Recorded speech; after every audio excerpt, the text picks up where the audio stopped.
What is a constituency or constituent relationship, and how does it affect negotiations? Well, to start with, a constituent is simply part of a whole.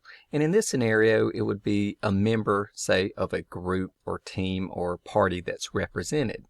Now, the constituent, that is the party that the principal in this scenario represents, is ostensibly on the same side as the principal, but the principal has independence in their decision making.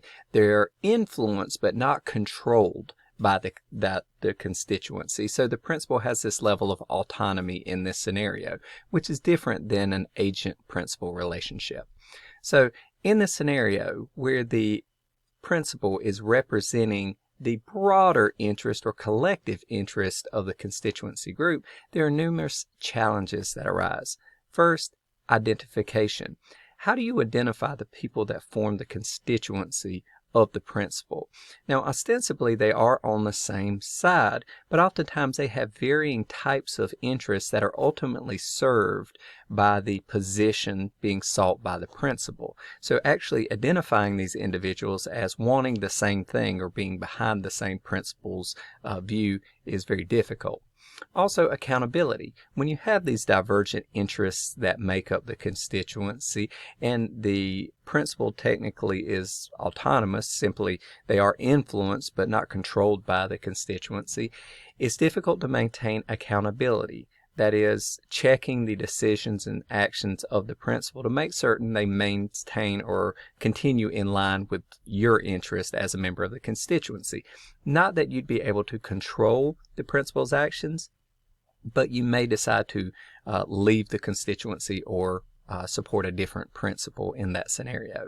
And then oftentimes there will be conflicts of interest. The principal may have the ability to serve their own or personal interest in a given situation or scenario where it does not move forward the collective interest of the constituent group in that scenario. And so there are numerous conflicts of interest that arise anytime you're representing another group, because oftentimes your personal interests can diverge from those group interests. So what are some tips for working well in a constituent relationship, primarily for the principal? One, you need to communicate regularly and adequately with your constituency. They need to understand what actions you're taking and what decisions you're making. Next, don't expect everyone's views to be the same. There's going to be, as they say, no homogeneity. You're going to have diverse views in your constituent group. So recognizing this, making yourself aware of them and understand them will help you reconcile your course of action, behavior, and views with the views of the constituent group that tends to support you. Next, education. That is, you want to educate your constituents on your role, on your limitations, and how your views somehow align with theirs, or in places where they don't necessarily align, and if you have to reconcile these. So you're going to take time to educate, once again, your constituents as to what they can expect of you.